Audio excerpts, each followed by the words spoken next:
நல்ல தகப்பனே, சர்வ வல்லமை உள்ள எங்கள் ஆண்டவரே, இந்த அருமையான நேரத்திற்காக எமக்கு ஸ்தோத்திரம். கிருபை உள்ள கரத்தில் எங்களை தாழ்த்துகிறோம். காலை வேளையிலே கூடி வரும்படி நீர் பாராட்டி இருக்கிற தயவுக்காக உமக்கு நன்றி. தேவனாகிய கர்த்தர் இம்மட்டும் எங்களை நடத்தி கொண்டு வந்தவர், இனிமேலும் நடத்த போதுமானவராய் இருக்கிறீர் ஆண்டவரே. உடைய வசனம் எங்களை ஆற்றி தேற்றி உருவாக்கி உடைத்து ஆண்டவரே, மீண்டும் நீர் விரும்புகிற அந்த மறுரூப அனுபவத்தை கொண்டு வருகிற தயவுக்காக உமக்கு ஸ்தோத்திரம். இந்த காலை வேளையிலும் அப்படிப்பட்ட வார்த்தைகளை தேவனாய் கர்த்தர் எங்கள் மத்தியிலே பேசும்படி நாங்கள் செபிக்கிறோம். வழி நடத்துவீராக, ஆசீர்வதியும் இயேசு கிறிஸ்துவின் நாமத்தில் பிதாவே, அல்லேலூயா. ரோமர்கள் நிருபம் 11ஆம் அதிகாரம் 8வது வசனம், கனநித்திரையின் ஆவியையும் காணாதிருக்கிற கண்களையும் கேளாதிருக்கிற காதுகளையும் தேவன் அவர்களுக்கு கொடுத்தார் என்று எழுதியிருக்கிறபடி ஆயிற்று அப்படின்னு. இது யாரை பற்றி சொல்லப்பட்டிருக்கு, என்ன அடிப்படை, இந்த வசனம் யாருக்கு எப்படி எழுதப்பட்டது அப்படின்னா, இது ரோமர்கள் நிருபம். ஆனால் யாரை குறித்து எழுதுகிறார் என்றார், பவுல் இஸ்ரவேலர்களை குறித்து எழுதுகிறார். இஸ்ரவேலர்களுக்கு ஆண்டவர் பல வருஷமாக, அதுக்கு முன்னாடி இது எழுதுறதுக்கு முன்னாடி ஏறக்குறைய 2000 வருஷம், யாக்கோபு தான் இஸ்ரவேல், அவனிலிருந்து இந்த வசனம் வருகிற வரைக்கும் ஏறக்குறைய 2000 வருஷம் கர்த்தர் அவர்களோடு கூட பேசிக்கொண்டே இருந்தார். நியாயப்பிரமாணத்தை வைத்து அநேக காரியங்களை பேசுகிறார். அப்படி அவர்கள் அந்த வசனத்தை கேட்டும் அவர்கள் அதுக்கு எப்படி ரியாக்ட் பண்ணாங்க அப்படின்னு சொல்லி பார்த்தா, அவர்கள் அதற்கு காணாதிருக்கிற கண்கள் அப்படின்னு இருக்கு. அந்த வசனத்தை பார்த்தீங்கன்னா, காணாதிருக்கிற கண்களையும் கேளாதிருக்கிற காதுகளையும் அவர்களுக்கு கொடுத்தார். இதன் அடிப்படையில் தான் நாம் இப்பொழுது பார்க்க போகிறோம். இந்த காணாதிருக்கிற கண்கள்னா என்ன, கர்த்தரே கொடுத்தார் அப்படின்னு இருக்கிறது. அதுக்கு அதோட விளக்கத்தை நம்ம கடைசியாக பார்ப்போம். காணாதிருக்கிற கண்கள் அப்படின்னா என்ன அர்த்தம் அப்படின்னு கேட்டிங்கன்னா, நாம் பொதுவாக ஒரு வசனத்தை வாசிப்போம் இல்லையா, குருடர்கள் பார்வை அடைகிறார்கள், செவிடர்கள் கேட்கிறார்கள், முடவர்கள் நடக்கிறார்கள், தரித்திரருக்கு சுவிசேஷம் பிரசங்கிக்கப்படுகிறது, மரித்தோர் உயிர்ப்பிக்கப்படுகிறார்கள், இப்படி வாசிக்கிறோம்ல. அப்போ 2 வகையான இந்த காணாதிருக்கிற கண்கள் இருக்கு. ஒன்று இயற்கையிலே பிறவியிலேயே மாம்சத்தின்படி பார்க்காதிருக்கிற கண்கள், அதை நம்ம சொல்லுவோம் பார்வையற்றோர் அப்படின்னு நம்ம சொல்றோம் இல்லையா. இது ஒரு வகையான பார்வையற்றுதல் மாம்சத்தின்படி. இந்த பார்வையற்றுதல் என்பது ஒரு சாதாரணமான விஷயம்தான். ஆனால் உலக பிரகாரமா மெடிக்கலி பெருசு தான். ஆனால் ஸ்பிரிச்சுவலி பார்த்தீங்கன்னா கர்த்தருக்கு சுகமாக்குவது ரொம்ப எளிதான ஒரு காரியம். ஆண்டவர் நினைச்சாருன்னா ஒரு நிமிஷத்துல என்ன பண்ணிடுவாரு, அவங்களுக்கு சுகமாக்கி கொடுத்துருவாரு. அது நிறைய நம்ம வேதத்தில் வாசிக்கிறோம். இப்போவும் அந்த அற்புத அடையாளங்கள் எல்லாம் நடக்கிறதுன்னு வச்சுக்கோங்களேன். அதை தாண்டி ஸ்பிரிச்சுவலி தான் நாம் இதை பார்க்க வேண்டும். ஏன்னா இங்கே அவர் எழுதும்போது பவுல் அதை குறித்து தான் எழுதுகிறார், ஆவிக்குரிய விதத்தில் எழுதுகிறார், காணாதிருக்கிற கண்கள் அப்படின்னு சொல்லி. அப்போ இந்த வசனத்தை வாசிக்கும் பொழுது ஒரு சில காரியங்களை கர்த்தர் உணர்த்தினார், இதில் இருக்கக்கூடிய காரியங்களை உணர்த்தினார். இந்த காணாதிருக்கிற கண்கள்னா என்ன, பார்வையற்றோரா அல்லது அவங்களுக்கு தெரியாதா, பார்க்க முடியாதா அப்படின்னு சொன்னா, முதலாவதாக சில காரியங்களை நாம் பார்க்க போகிறோம். அதுல இருந்து ஒவ்வொன்றா பார்த்துக்கிட்டே வரலாம். அந்த காணாதிருக்கிற கண்கள் அப்படின்னு சொல்லி ஆதியாகமத்தின் புஸ்தகம் 3ஆம் அதிகாரம் 7வது வசனத்தை வாசிக்கும். அப்பொழுது அவர்கள் இருவருடைய கண்களும் திறக்கப்பட்டது. அப்ப இதுவரைக்கும் அவங்க கண்கள் மூடி இருந்துச்சா? அதுக்கு முந்தின வசனம் வாசிங்க பார்ப்போம். அப்பொழுது ஸ்திரீயானவள் அந்த விருட்சம் புசிப்புக்கு நல்லதும் பார்வைக்கு இன்பமும் புத்தியை தெளிவிக்கிறதற்கு இச்சிக்கப்படத்தக்க விருட்சமுமாய் இருக்கிறது என்று கண்டு அதன் கனியை பறித்து புசித்து தன் புருஷனுக்கும் கொடுத்தாள். ஆனா அடுத்த வசனம் சொல்லுது, அப்பொழுது அவருடைய கண்கள், இருவருடைய கண்களும் திறக்கப்பட்டது. அப்படி கண்கள் திறக்கப்பட்டதுன்னா என்ன? அப்ப அது வரைக்கும் அவங்க கண்கள் மூடி இருந்துச்சா அப்படின்னு கேட்டா இல்ல. நமக்கு எப்பவுமே இந்த வசனத்தை வச்சு நீங்க ஒரு விஷயத்தை நல்லா புரிஞ்சுக்கணும். 2 விதமான கண்கள் இருக்கிறது நமக்கு. ஒன்று ஆவிக்குரிய கண்கள் இருக்கிறது, இன்னொன்று மாம்ச கண்கள் இருக்கிறது. இந்த ஆவிக்குரிய கண்ணுக்கும் மாம்ச கண்ணுக்கும் என்ன வித்தியாசம் அப்படின்னு கேட்டீங்கன்னா, இப்போ அதுக்கு முன்னாடி மாம்ச கண்ணு மூடி இருந்துச்சு, ஆதாமுடைய ஆவிக்குரிய கண்ணு திறந்துருந்துச்சு. அப்படியானா அப்படியும் இல்லை, அந்த அர்த்தம் இல்லை. உங்களுடைய ஆத்மாவுக்குள்ள, உங்களுக்குள்ள ஆண்டவர் ஆவியானவர் உங்களுக்குள்ள ஒரு தாட் வச்சிருக்கிறான்னு வச்சுக்கோங்களேன். அந்த தாட்டுக்கு ஒத்த உங்க பார்வையும் இருக்கணும். வெளியே பார்க்கிற பார்வையும் உங்களுக்குள்ள இருக்கிற ஆவியானவருடைய பார்வையும் ஒரே பார்வையா இருந்தாதான் அது கரெக்டான பார்வை. நான் சொல்றது உங்களுக்கு புரியுதா? உங்க ஆவிக்குரிய பார்வையும் உங்க மாம்ச பார்வையும் வெவ்வேறாக இருந்துச்சுன்னா ஏதாவது ஒண்ணுதான் பார்க்கும், இன்னொன்னு குருடாயிடும். நான் சொல்றது உங்களுக்கு புரியுதா? ஒண்ணு ஆவிக்குரிய பார்வை, இல்லைன்னா மாம்ச பார்வை. 2 ஒண்ணா இருக்காது ஒரு இடத்துல, 2 ஒண்ணா இருக்கவும் முடியாது. 2 ஒன்றா இருக்க ஆரம்பிச்சிச்சுன்னா என்ன ஆகும்னு கேட்டீங்கன்னா, எப்படி பழைய துருத்தியும் புது ரசமும் கலக்குதோ, எப்படி கோடி துணியோட இன்னொரு துணியை, பழைய துணியோட புது துணியை சேர்க்கக்கூடாதோ, எப்படி பழைய பிரமாணத்தோட புதிய பிரமாணத்தை சேர்க்கக்கூடாதோ, அந்த மாதிரி மாம்சத்தோட ஆவியை சேர்த்ததுக்கு இது என்னவாயிடும், ஈக்குவலாக மாறிடும்.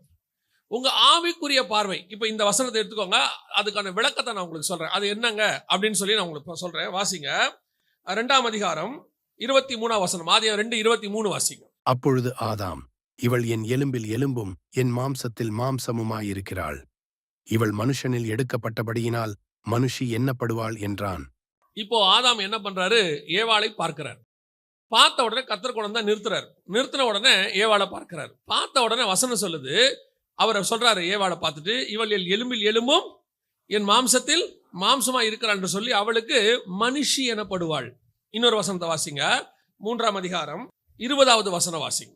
ஆதாம் தன் மனைவிக்கு ஏவாள் என்று பெயரிட்டான், ஏனெனில் அவள் ஜீவனுள்ளோருக்கெல்லாம் தாயானவள். ஜீவனுள்ளோருக்கெல்லாம் தாயானவள். இந்த வசனத்தை இப்ப நம்ம இந்த பாயிண்ட்டை நீங்க ஸ்பிரிச்சுவலா உட்காந்து பார்க்கணும். இப்ப அது உங்களுக்கு ஆவியானவர் தான் புரிய வைக்கணும். கவனிங்க, இப்போ பழம் சாப்பிட்றதுக்கு முன்னாடி ஆதாம் ஏவாளை பார்க்கும் பொழுது என் எலும்பிலிருந்து எலும்பும் என் மாம்சத்திலிருந்து மாம்சமும் என்று சொல்றான். இதான் அவருக்கு இருக்கக்கூடியதான விஷன், அவர் பார்க்கக்கூடியது. ஆனால் அதே மனுஷியை பழம் சாப்பிட்ட பிறகு பார்க்கும் பொழுது அவன் சொல்லக்கூடியது, இவள் ஜீவனுள்ளோருக்கெல்லாம் தாயானவள். இப்ப நல்லா கவனிச்சிங்கன்னா அவளுக்கு ஏவாள் என்று பெயரிட்டான். இப்ப நல்லா கவனிச்சிங்கன்னா ஆதாம் சொன்னது ப்ராஃபசி, பழம் சாப்பிட்ட பிறகு. நல்லா கவனிங்க, பழம் சாப்பிட்ட பிறகு ஆதாம் சொன்னது தீர்க்க தரிசனம்.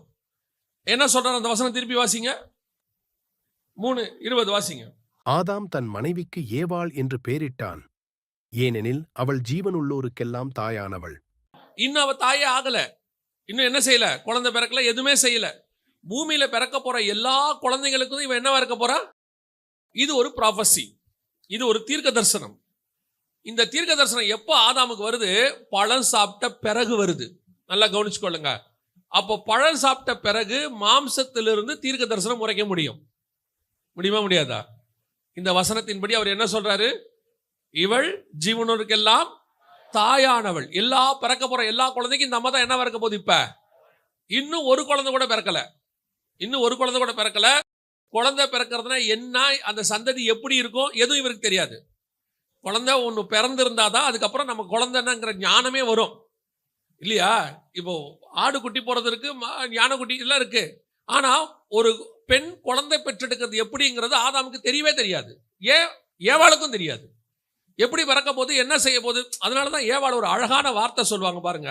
4ஆம் அதிகாரம் 1ஆம் வசனம் வாசிங்க, ஆதியாகமம். ஆதாம் தன் மனைவியாகிய ஏவாளை அறிந்தான், அவள் கர்ப்பவதியாகி காயீனை பெற்று கர்த்தரால் ஒரு மனுஷனை பெற்றேன் என்றாள். கர்த்தரால் ஒரு மனுஷனை பெற்றேன், அதுக்கு அர்த்தம் என்ன தெரியுமா? உலக பிரகாரமா ஆவிக்குரிய வச்சு நீங்க யோசிச்சு பாருங்க. ஏவாளுக்கு பிரசவம் பார்க்க ஆள் கிடையாது. ஏவாளுக்கு பிரசவம் பார்க்க ஆளே கிடையாது.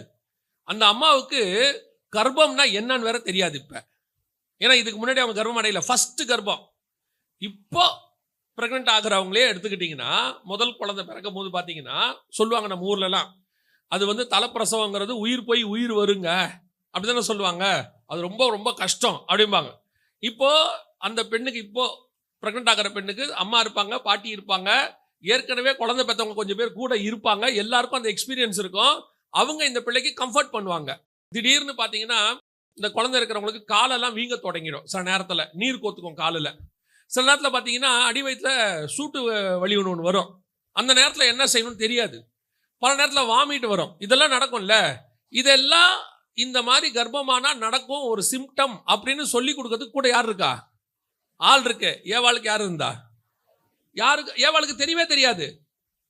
திடீர்னு வயிறு வீங்கிக்கிட்டே போகுது. குழந்தை பிறக்கணும்னா வயிறு வீங்கணும் அந்த அம்மாக்கு எப்படி தெரியும் இல்லையா? இப்போ இந்த அம்மா நினைக்கலாம்ல, என்ன நினைக்கலாம்? நான் தான் முதல்ல பழம் சாப்பிட்டேன், நான் சாப்பிட்டு தான் கொடுத்தேன், இந்த ஆள் என்ன தான் சொன்னார், ஸ்திரீயானவள் என்னை வஞ்சித்தாள், நீர் கொடுத்த ஸ்திரீயானவள் தான் புசி கொடுத்தாள்னு சொல்லிட்டாரு. ஒருவேளை முதல்ல எனக்கு சாவு வருதோ? ஏன்னா சாவுனா என்னன்னு அவங்களுக்கு தெரியாது. மரணத்தை இது வரைக்கும் அவங்க என்ன செஞ்சதில்லை, பார்த்ததே கிடையாது. அப்போ ஒருவேளை ஏவாள் நினைக்கலாம்ல, ஒருவேளை இதான் மரணமோ, இப்படித்தான் நம்ம சாக போறோமோ? வயிறு வீங்கிக்கிட்டே போகுது. நீங்க யோசிச்சு பாருங்க. கொஞ்சம் கண்ணை வீங்கினா நமக்கு பயம் வந்துடுது, கொஞ்சம் கை வீங்கினா பயம் வந்துடுது. என்னன்னே தெரியலடா, உடம்பு வீங்கிக்கிட்டே போகுதுங்கிறோம். அப்ப அந்த அம்மாவுக்கு வயிறு மட்டும் பெருசாகிட்டே போகுது. அந்த அம்மா என்ன நினைக்கும்? ஆதாமுக்கும் இது என்னன்னு தெரியாது. ஆதாம் டாக்டர் கிடையாது. ஆதாம் தோட்டக்காரர். அவர் ஒரு கார்டனர், தோட்டத்தை பாதுகாக்கிற ஒரு விவசாயி, அவ்வளவுதான். அவருக்கு என்ன கிடையாது? இந்த மெடிக்கல் ஞானம் கிடையாது.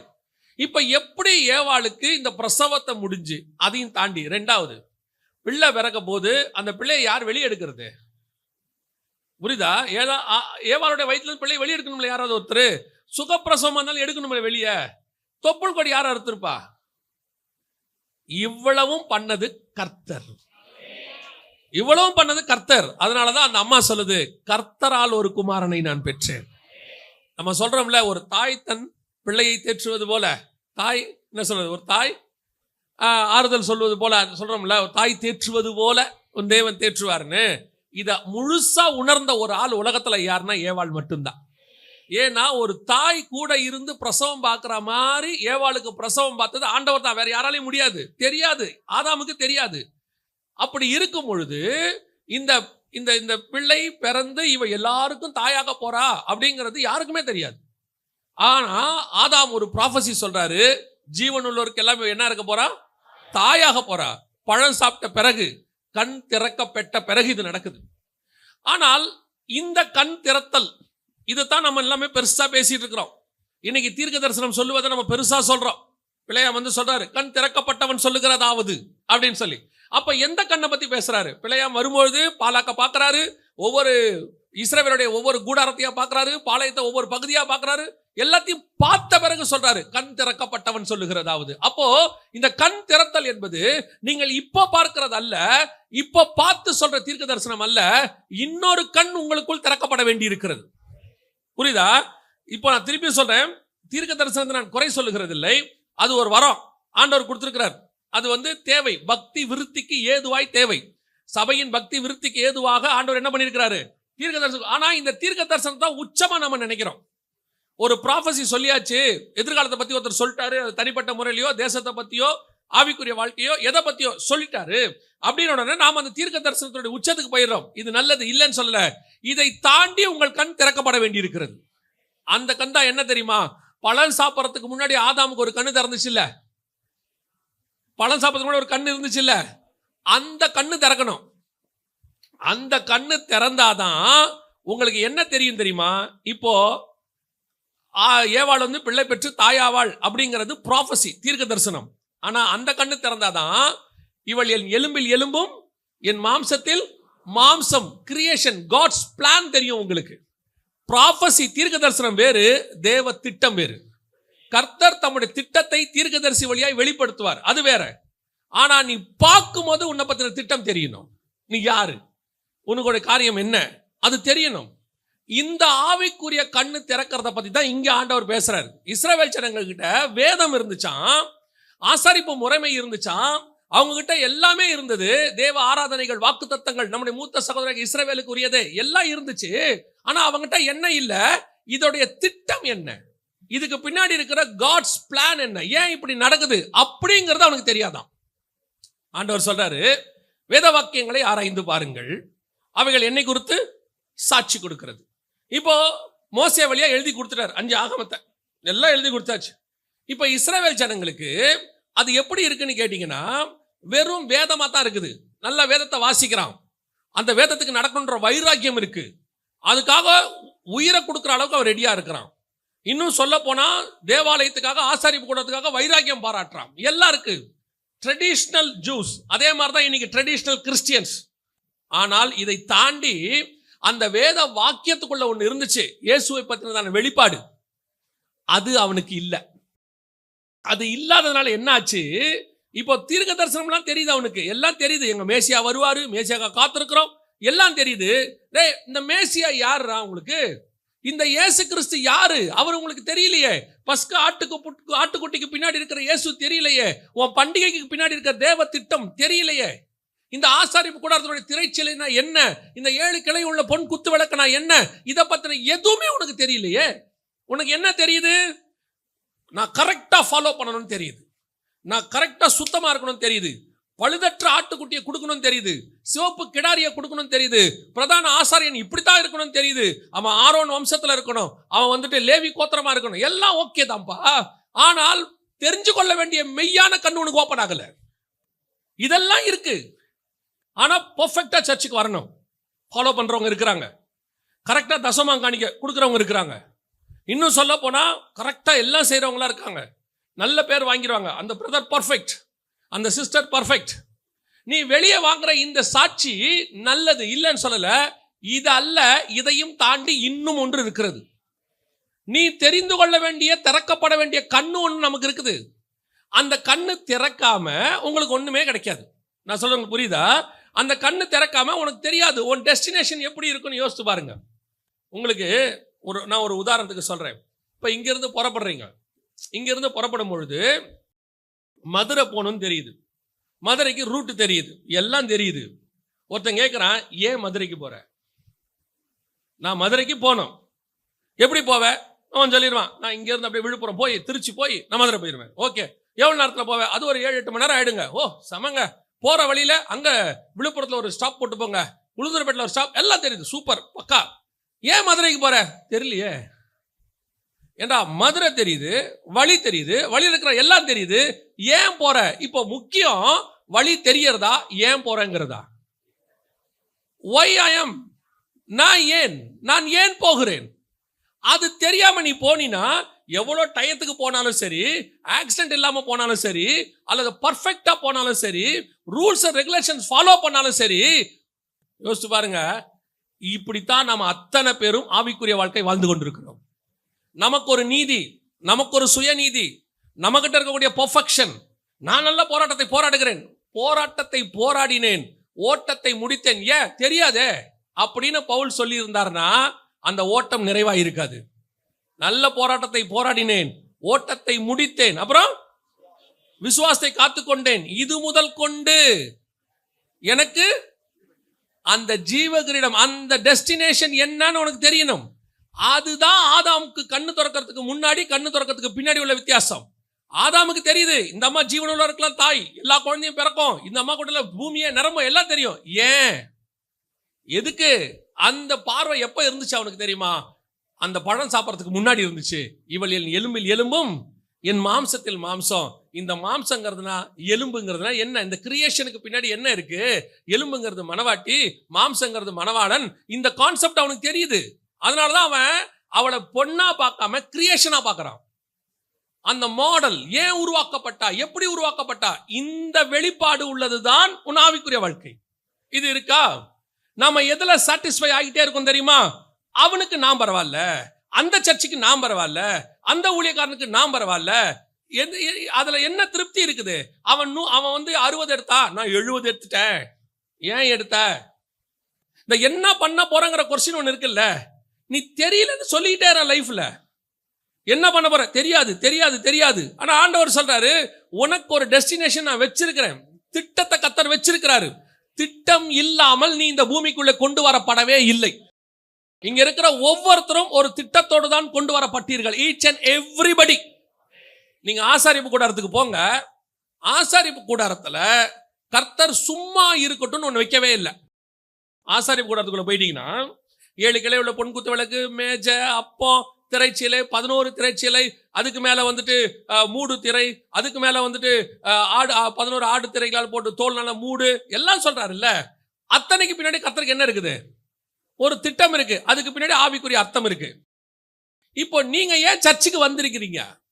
சர்ச்சுக்குள்ள எதுக்கு உட்கார வச்சிருக்கிறாரு? இப்போ நீங்க என்ன சொல்லுவீங்க? ஆண்டவர் என்னை ரட்சித்தார். ஓகே. ஏன் சர்ச்சுக்கு வந்தீங்க? ஆண்டவர் என் பாவத்தை மன்னித்தார். ஓகே. சர்ச்சுக்கு ஏன் வந்தீங்க? என்னங்க சொல்றீங்க? ரட்சிக்கப்பட்டவங்க சர்ச்சுக்கு தானே வரணும். வந்து என்ன பண்ணுவீங்க? ஒரு நாள் பரலோகத்துக்கு போவோம். அப்பனா நீங்க ஏன் ரட்சிக்கப்பட்ட உடனே போல? ரட்சிக்கப்பட்ட உடனே உங்களை அப்பதான் நம்ம ரத்தத்துல கழுவப்பட்டு சுத்தமா இருக்கும். அந்த நிமிஷம் கூட்டு போயிட்டாருன்னா பர்ஃபெக்ட் ஆயிடுவான். ஏன் கூட்டு போகாம வச்சாரு? அப்ப வச்சதுக்கு ஒரு நோக்கம் இருக்கணும்ல. ஆசாரிப்பு கூடாரத்துக்குள்ள ஒரு பாத்திரத்தை வச்சது கர்த்தருக்கு ஒரு திட்டம் இருக்கணும்ல. அப்ப நீங்க ஏன் இந்த ஆலயத்துக்குள் இருக்கிறீர்கள்?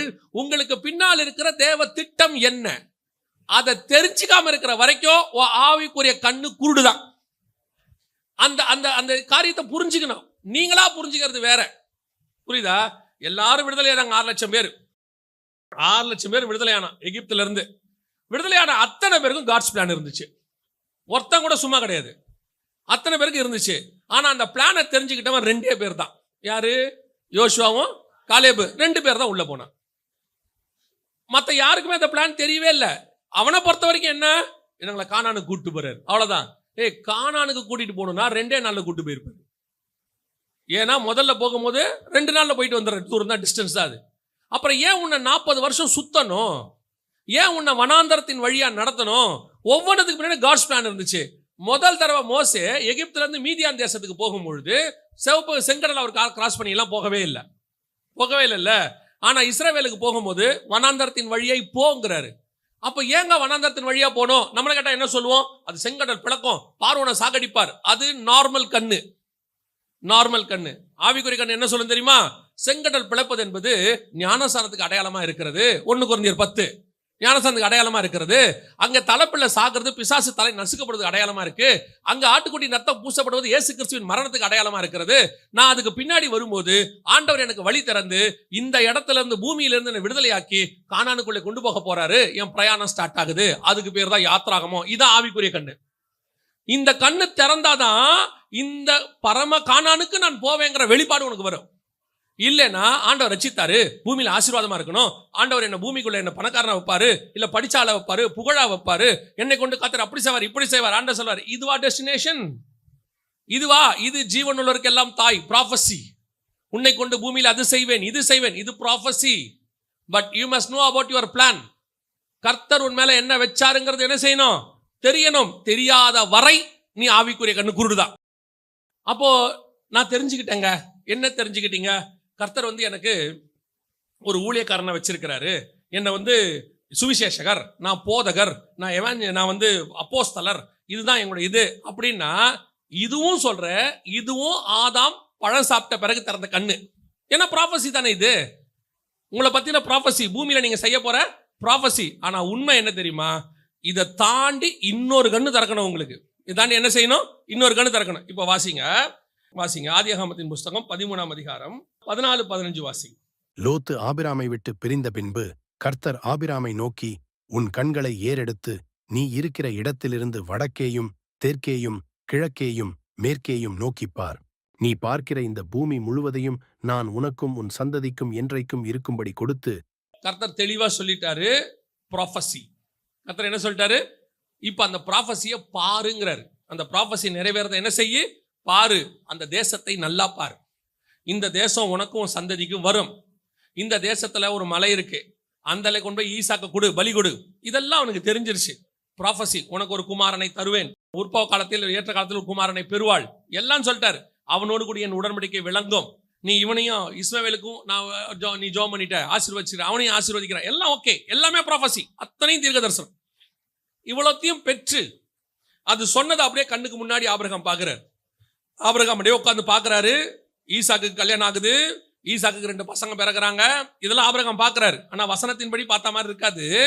ஆனா நீங்க கொஞ்சம் தியானிச்சீங்கன்னா இருக்கும். எபிரேயர் 11 9, 10, 11 வாசிங்க பார்ப்போம். விசுவாசத்தினாலே வாக்குத்தத்தம் பண்ணப்பட்ட தேசத்துல பரதேசியை போல சஞ்சரித்து அந்த வாக்குத்தத்தத்துக்கு உடன் சுதந்திரராகிய ஈசாக்கோடும் யாக்கோபோடும் கூடாரங்களில், ஈசாக்கோடு யாக்கோபோடு குடியிருந்தாரா அப்படின்னு கேட்டீங்கன்னா, ஆபிரகாமுக்கு 100 வயசு ஆகும்போது யார் பிறந்தது? ஈசாக்கு பிறக்கிறார். ஈசாக்கு கல்யாணம் ஆகும்போது என்ன வயசு? 40. அப்போ ஆபிரகாமுக்கு என்ன வயசு? 140. ஈசாக்கு யாக்கோபும் ஏசாவும் பிறக்கும் போது 60 வயசு, 20 வருஷம் கழிச்சு தான் பிறக்குது. அப்போ ஆபிரகாமுக்கு 160 வயசு. புரியுதா? ஆபிரகாம் சாகும்போது 175 வயசு. அப்போ ஆபிரகாம் சாகும்போது யாக்கோபுக்கும் ஏசாவுக்கும் எத்தனை வயசு? 15 வயசு. சோ பேர பிள்ளைகள் 15 வயசு வரைக்கும் இருக்கிறது அவர் என்ன பண்ணிட்டாரு? பார்த்துட்டாரு. அதனால்தான் அந்த வசனம் சொல்லுது, ஈசாக்கோடும் யாக்கோபோடும் கூடாரங்களில் குடியிருந்தான். So okay. இப்போ ஆபிரகாமுக்கு சொல்லப்பட்டதான எல்லாத்தையும் கண்ணு பார்த்துருச்சு. உன் சந்ததிக்கு கொடுப்பேன்.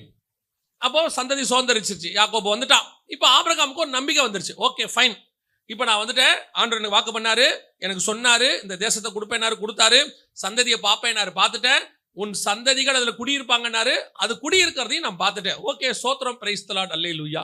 வேலை முடிஞ்சிருச்சா அப்படின்னு கேட்டீங்கன்னா இல்ல, இது மாம்ச கண்ணுக்கு கூடியதான ப்ராஃபஸி. இதுக்குள்ள ஒரு ஸ்பிரிச்சுவாலிட்டி இருக்கு.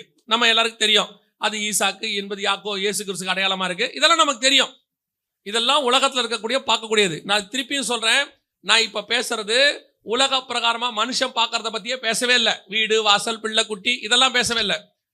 ஸ்பிரிச்சுவலா ஆபிரகாமுக்கு சொன்னதை ஆபிரகாம் பார்த்துட்டாரு. ஆவிக்குரிய விதத்துல ஆபிரகாம் சொன்னதை அவர் என்ன பண்ணிட்டாரு? பார்த்துட்டாரு. ஆனால் இதெல்லாம் என்னத்துக்கு? என்னை கூப்பிட்டு வந்தீங்க, என்னை கூட்டிட்டு வந்து அந்த தேசத்துல உட்கார வச்சீங்க, எனக்கு ஒரு பையனை கொடுத்தீங்க, பேரப்பிள்ளையை கொடுத்தீங்க, பார்த்துட்டேன், சந்தோஷமா. இப்போ ஆபிரகாமின் ஆசீர்வாதம் கலாத்தியருக்கு எழுதுறாரு இல்லையா, ஆபிரகாமின் ஆசீர்வாதம் இயேசு கிறிஸ்துவின் வழியாய் புறஜாதியாருக்கு வரும்படிக்கு அப்படின்னா அப்ப என்ன அர்த்தம்? ஓகே, நமக்கு வீடு வரும், நமக்கு லேண்ட் வரும், நமக்கு ஒரு ஆவிக்குரிய பிள்ளைகள் பிறக்கும். இதுவா? இல்லைங்க, இது நார்மல், இது ப்ராஃபஸி. அதை தாண்டி ஒன்னு இருக்கு, வாசிங்க. அதே எபிரேயருக்கு நிருபம் 11ஆம் அதிகாரம் 13வது வசனத்தை வாசி. இவர்கள் எல்லாரும் வாக்குத்தத்தம் பண்ணப்பட்டவைகளை அடையாமல் தூரத்திலே அவைகளைக் கண்டு நம்பி அணைத்துக் கொண்டு பூமியின் மேல் தங்களை அந்நியரும் பரதேசிகளும் என்று அறிக்கையிட்டு விசுவாசத்தோடே மரித்தார்கள். ஆபிரகாமுக்கு கர்த்தர் சொன்ன மாதிரி தேசத்தை கொடுத்தாரா இல்லையா? அவர் ஆண்டவர் சொன்ன மாதிரி பிள்ளை பிறந்துச்சா இல்லையா? அவர் சொன்ன மாதிரி வம்சங்களை பார்த்தாரா இல்லையா? அப்புறம் ஏன் அந்த வசனம் வாக்குத்தத்தம் பண்ணப்பட்டதை அடையாமல் இருக்கு? அந்த வசனம் அப்படித்தானே இருக்கு. அப்பனா அவர் வாக்கு பண்ணது இது இல்லையாமா, இது ப்ராஃபஸி, இது தீர்க்க தரிசனம், இது பூமியில உங்களை கொண்டு செய்ய நினைச்ச ஒரு காரியம், அது நடந்துருச்சு.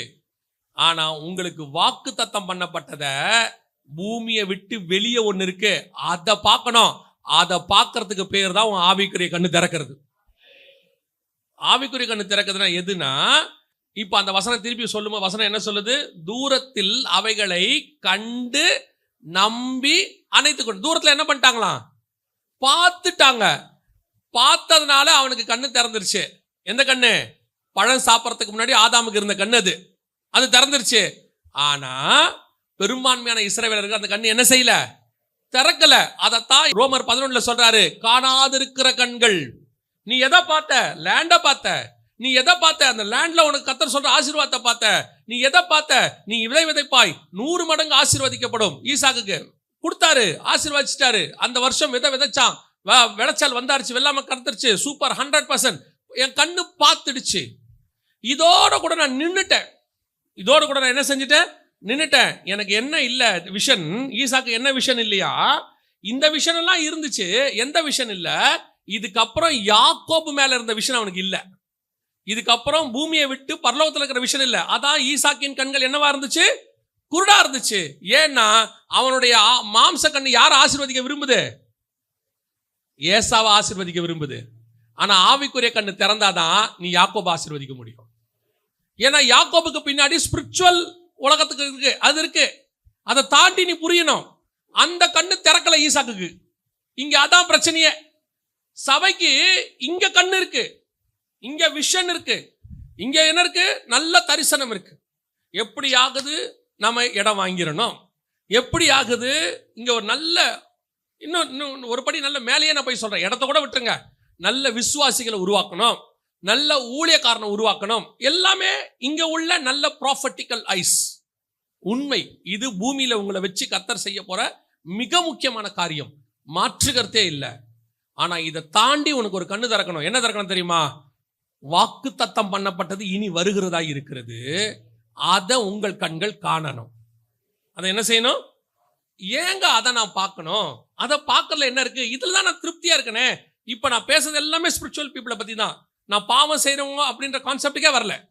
நான் நல்லா இருக்கேன் ஆண்டவர்கிட்ட, நான் நல்லா சர்ச்சுக்கு வரேன், நான் நல்லா ஆவியில ஆராதிக்கிறேன், நான் நல்லா சர்ச்சுக்கு கரெக்டா இருக்கிறேன், ஆவிக்குரிய வாழ்க்கையும் கரெக்டா இருக்கு. இதை தாண்டி என்ன அப்படின்னா, இப்போ இதை விட மேலான ஒன்றை பார்த்தாதான் அதை விட கீழான ஒன்றை நீங்க வெறுக்க முடியும்.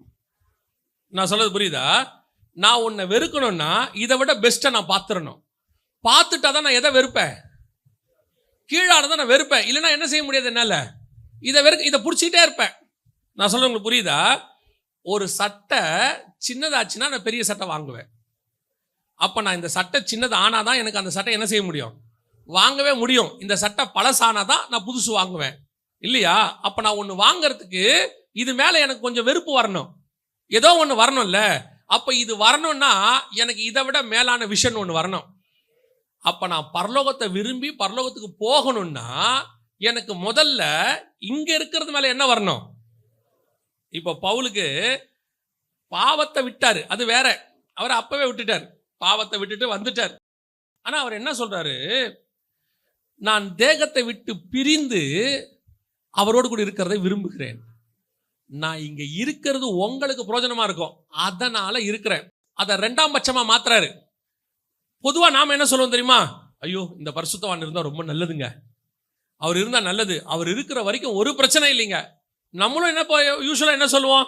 ஐயோ நம்ம இருக்கிற வரைக்கும் இந்த குடும்பம் நல்லபடியா போவோம், நமக்கு அப்புறம் என்ன ஆகுமோ, நான் இருக்கிற வரைக்கும் என் பிசினஸ் நல்லா போகும், அதுக்கப்புறம் என்ன ஆகுமோ, ஒரு தாட் இருக்குல்ல. பவுல் சொல்றாரு, எனக்கு அந்த தாட்லாம் இல்ல, என்னை விட்டீங்கன்னா நான் ஓடி போயிடுவேங்கிறாரு. இந்த தாட் ஏன் அவருக்கு வந்து தெரியுமா? எனக்கு ஒன்று நியமிக்கப்பட்டிருக்கிறதுங்கிறத அவர் பார்த்துட்டாரு. அதை பார்த்த பிறகு அவரால் இங்க இருக்கிறது மேல என்ன வரல, அவருக்கு அந்த விஷன்மே வரவே இல்லை. அதை பார்க்கணுங்கிற அதான் ஆவிக்குரிய கண்ணு திறக்கிறது. வாசிங்க 1 கொரிந்தியர் 2ஆம் அதிகாரம் 10வது வசனம் வாசி. நமக்கோ தேவன் அவைகளை தமது ஆவியினாலே வெளிப்படுத்தினார்.